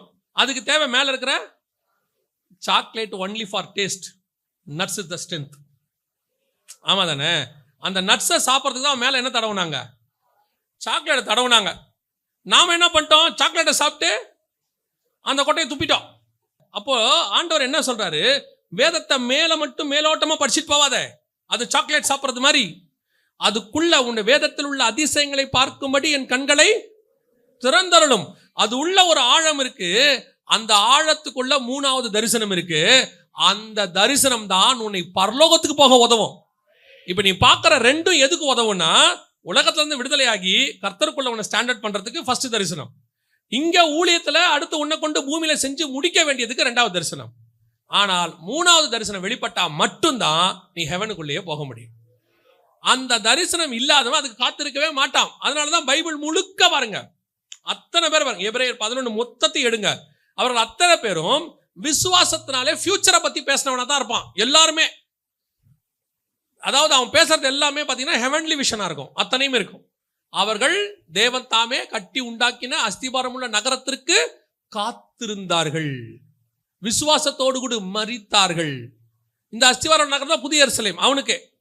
சோ அதுல உள்ளதான தரிசனத்தோட அவன் போய் சேர்ந்துட்டான். இப்ப நீங்களும் நானும் பரலோகத்தின் தரிசனத்தோட போய் சேர வேண்டி இருக்கிறது. உன்னதங்களில் உள்ள துரைத்தனம் அதிகாரம். இப்ப நீங்க என்ன நினைக்கிறீங்க? துரைத்தனம் அதிகாரம்னு சொன்னா நம்மளுக்கு எது எது எது மனசுல வருது? இங்க உள்ள உன்னதங்கள்னா இங்க உள்ளதான் நமக்கு வருதே ஒழிய. ஆனா பவுல் சொல்றாரு, இல்ல இல்ல, ஹெவன்ல உனக்கு ஒண்ணு வச்சிருக்கோம். அழி உள்ளதான இது அழியாமையும், சாவுக்கு எதுவான இது எதுக்கு? நிறைய பேர் நினைச்சிட்டு இருக்காங்க அங்க போய் நாம் இளைப்பாற போகிறோம். இளைப்பாறுதல் என்பது இனி வருகிறதா இருக்கு. என்ன இளைப்பாறுதல் தெரியுமா? இங்க நீங்க ஒரு வேலை பார்க்குறீங்கல்ல, ஒரு காரியத்தை நான் சொல்லிட்டு முடிக்கிறேன், நல்லா கவனிங்க. இப்போ ஆதாம் பாவம் செஞ்சிட்டாரு, அவருக்கு மரணம் வந்துருச்சு. இப்போ இயேசு என்ன சொல்றாரு? ஜெயம் கொள்ளுகிறவன் எவனோ அவனுக்கு ஜீவவிருட்சத்தின் கனியை புசிக்க கொடுப்பேன். இப்போ ஜீவவிருட்சத்தின் சாப்பிட்டா என்ன என்ன ஆகும்? மனுஷன் என்றென்றைக்கும் உயிரோடு கூட இருப்பான், மரணம் வராது, மரணம் வராது. சரி, மரணம் வராம நீங்க உயிரோடு இருந்து என்ன பண்ண போறீங்க? இப்ப 3ஆம் அதிகாரத்துல தான் ஆதாமுக்கு மரணம் வருது, சரியா? ஆனா 3ஆம் அதிகாரத்துக்கு முன்னாடியே ஆதாமுக்கு கர்த்தர் கொஞ்சம் வேலை வச்சாரு. அவன் உயிரோடு என்னன்னைக்கும் இருந்து ஒரு வேலை செய்யணும்னு வச்சாரு. 1ஆம் அதிகாரம் 28ஆம் வசனத்துல பூமியை கீழ்ப்படுத்தி ஆண்டு கொள்ளுங்கள். 2ஆம் அதிகாரம் 15ஆம் வசனத்துல 14 தோட்டத்தை பண்படுத்தவும் காக்கவும் வைத்தார். இதெல்லாம் அவன் என்னன்னைக்கும் உயிரோடு இருந்து செய்ய வேண்டிய வேலை. இப்ப அவனுக்கு உயிர் போயிருச்சு, மரணம் வந்துடுச்சு. இப்ப கர்த்தர் என்ன பண்ணிட்டு இருக்கிறாருன்னா, அந்த போன உயிரை திருப்பி மீட்டு கொடுத்துட்டாரு அவனுக்கு. இனிமேட்டு நீ என்னவாயிரு, ஜெயம் பெற்றினா உனக்கு ஜீவ விருட்சத்தை என்ன பண்ணிடுவேன், கொடுத்துருவேன். நீ என்றென்றைக்கும் உயிரோடு இருக்க போற. உயிரோடு இருந்து இதுக்கு அப்புறம் தான்ப்பா நீ 1ஆம் அதிகாரத்துல 2ஆம் அதிகாரம் சொன்ன வேலையை செய்யணும். அதுக்கு தான் அந்த உயிரை நான் திருப்பி கொடுத்துருக்கிறேன். நீ உயிர் இல்லாம அதை செய்ய முடியாது, நித்தியம் இல்லாம அதை என்ன பண்ண முடியாது, செய்ய முடியாது. ஸோ நான் உன்னை என்ன பண்றேன், திருப்பி நித்தியத்துக்கு மாத்திடுறேன், மரணம் இல்லாத வாழ்க்கைக்கு மாத்திடுறேன். மாத்திட்டு அதுக்கப்புறம் நான் என்ன பண்றேன், இந்த 2 வேலையை செய்ய வைக்கிறேங்கிறாரு. நீங்களும் நானும் எது வரைக்கும் விஷன்ல இருக்கும் தெரியுமா, இனி கர்த்தர் என்னை என்றென்றைக்கும் உயிரோடு கூட வைப்பார். இதுதான் நம்ம தரிசனத்துல இருக்கு. ஆனா எதுக்கு வைக்கிறாருங்கிற தாட்டே உங்களுக்கு வரல. அது வரணும். அது வந்தாதான் ஹெவன்ல ஆண்டவர் உன்னதங்கள் அதிகாரங்கள் வச்சிருக்காரு. அது என்ன, அதுல நான் யாரு, எனக்கு என்ன நியமிச்சிருக்கிறாரு, இதெல்லாம் வைடு ஓப்பன் ஆக்கணும். இந்த ஓப்பன் பழைய ஏற்பாட்டு பரிசுத்தவானுக்கு இருந்துச்சு, இந்த ஓப்பன் பவுலுக்கு இருக்கு. அதனாலதான் அவர் சொல்றாரு, நான் பார்த்துட்டேன், எனக்கு ஒரு நியமிச்சாங்க, என்ன பண்ணிட்டாத, நான் பார்த்துட்டேன், அவ்வளவுதான், எனக்கு இது வேணாம், விடுங்க, என்னை விட்டீங்கன்னா நான் போயிடுவேங்கிறாரு. அந்த ஓப்பன் ஆகாம உங்களால இங்கிருந்து இதை போக முடியாது. ஒண்ணு. இன்னொன்னு, நீங்க இதை கடக்கிறதே கஷ்டம். ஏன்னா இது உங்களை என்ன பண்ணிக்கிட்டே இருக்குது, பிடிச்சி வச்சுக்கிட்டே இருக்கு. அதைத்தான் ஆண்டவர் சொல்றாரு, காணாத கண்களையும் அப்படின்னு இருக்கு. அதுல இன்னொன்னு இருக்கு, கேட்காத காதுகள்னு இருக்கு. அதை பத்தி நம்ம இப்ப எடுக்க முடியாது, நேரம் ஆயிடுச்சு. ஆனா நான் ஒன்னு சொல்றேன், இந்த கண்களை மட்டும் நீங்க மனசுல வச்சுக்கொள்ளுங்க. உங்களுக்கு தரிசனம் எப்படி இருக்கணும், ஹெவன்லி தரிசனம் இருக்கணும். 3வது தரிசனம் ஓப்பன் ஆகணும். நீங்க சிலர் ஒண்ணுலயே மெசொப்பொத்தாமியால இருந்து கானானுக்கு வர வரைக்கும் ஓகேவா இருக்கீங்க. உலகத்தை விட்டுட்டு ஆண்டவருக்குள்ள வந்த வரைக்கும் தரிசனம் இருந்துச்சு. இங்க 2வது தரிசனம், அதாவது பலுகி பெருகி பையனை பேரப்பிள்ளை, அதாவது ஆசீர்வாதம், ஊழியம் எல்லாம் ஓகே. ஆனா இது தாண்டி ஒண்ணு இருக்கு, அதையெல்லாம் அதிலும் மேன்மையான பரமதேசத்தை. அந்த தாட்டு வந்தா மட்டும்தான், அந்த தரிசனம் ஓப்பன் ஆனதான் உங்கள் ஓட்டம் ஜெயத்துடன் முடியும். அல்லேலூயா. நாம் ஜெபிக்க போகிறோம். ஏந்திரிக்கலாமா நம்ம தேவ சமூகத்தில்? பரிசுத்தவாட்டி சாரல் நவரோஜ் அம்மாவுக்கு ஒரு தரிசனம் இருந்துச்சு. அந்த அம்மா அந்த பாட்டில் சொல்றாங்க, ஒரு நாள் அந்த பூமியை கடந்து போவேன். அந்த அம்மாவுடைய தரிசனத்தை கவனிங்க. அதுதான் அந்த அம்மாவை கடைசி வரைக்கும் பரிசுத்தவாட்டி அன்னைக்கு ஓட வச்சுச்சு. அந்த அம்மா சொல்றாங்க, வீணை நாதம் துணித்திடும் நேரம் வரவேற்பு அளிக்கப்படும். என்னை பேர் சொல்லி இயேசு கூப்பிடுவார், எனக்கு ஆனந்தம் பொங்கிடும். அவர் பாதம் வீழ்ந்து பணிவேன், ஆனந்த கண்ணீர் வடிப்பேன். எந்த ஓட்டம் ஜெயத்துடன் முடியும், அந்த நாடு சுதந்தரிப்பேன். இவ்வளோ நேரம் ஆபிரகாம், பவுல், நோவா இவங்க எல்லார பத்தி பேசணுமே, அதே வரிசையில அந்த அம்மா அவங்க பாஷையில அதை சொல்றாங்க. அவ்வளவுதான். ஆபிரகாம் அவர் பாஷையில சொல்றாரு, அதிலும் மேன்மையான பரமதேசம்னு. பவுல் சொல்றாரு, என் கண்கள் காணவும் இல்லை, காதுகள் கேட்கவும் இல்லை, கற்பனைக்கு தோன்றல, ஆனால் நமக்கு அதை ஆவியிலே வெளிப்படுத்தினார். நான் அதுக்காக ஓடுகிறேன், நல்ல போராட்டத்தை போராடினேன், ஓட்டத்தை முடிப்பேன் அவர் சொல்றாரு. அதே தான் அந்த அம்மாவும் சொல்றாங்க, ஒரு நாள் நான் ஓடி முடிப்பேன், உள்ளே நுழைவேன் பரலோகத்துல, அப்படி எனக்கு ஒரு வரவேற்பு கொடுக்கப்படும், இந்த ஓட்டம் ஜெயத்துடன் முடியும். என்ன ஒரு வார்த்தை பாருங்க, நான் ஃபினிஷ் பண்ணுவேன்றாங்க பாருங்க. இன்னைக்கு நமக்கு அந்த நிச்சயம் இருக்குதா? நம்ம வேணா சொல்லிக்கலாம் கிருபை கிருபை கிருபைன்னு. நீ செய்ய வேண்டியதை செய்யாம கிருபை வெளிப்படாது. கிருபை உங்களை செய்யறதுக்கு உதவி செய்யும், அதான் கிருபை. நம்ம சோம்பேறியா இருக்கணும்னு அர்த்தம் இல்லை. ஒப்பு கொடுப்போமா தேவ சமூகத்துல? ஆண்டவரை நோக்கி, ஆண்டவரே என் தரிசனத்தை நான் பூரணமா முடிக்கணும் ஆண்டவரே, என் ஓட்டத்தை நான் ஓடி முடிக்கணும் ஆண்டவரே, நான் ஓடி முடிக்கணும் அப்பா, ஓட்டத்தை நான் ஓடி முடிக்கணும். நடுவில் என்னை எதுவும் விழ பண்ணிடக்கூடாது, தடுமாறிடக்கூடாது, வழி விலகிடக்கூடாது, இடதுபுறம் வலதுபுறம் நான் போயிடக்கூடாது.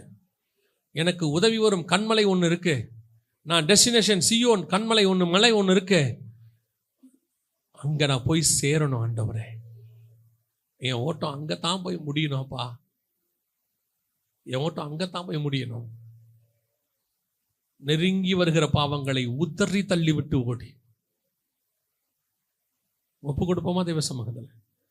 எத்தனை பேருக்கு கர்த்தருடைய வார்த்தை கடந்து வந்துச்சுன்னு எனக்கு தெரியாது. எத்தனை பேருக்கு இந்த வசனம் புரிஞ்சிச்சுன்னு எனக்கு தெரியாது. நான் விசுவாசிக்கிறேன், ஆவியானவர் உங்களை புரிய பண்ணி இருப்பார். ஆவியானவர் இந்த வார்த்தைகள் உங்களை இருதயங்களில் எழுதி இருப்பார். உங்களுக்குள்ளே ஆவியானவர் அதை செஞ்சிருப்பார். ஏன்னா இல்லைன்னா இந்த வார்த்தைகள் ஆவியானவர் கொடுக்க மாட்டார்.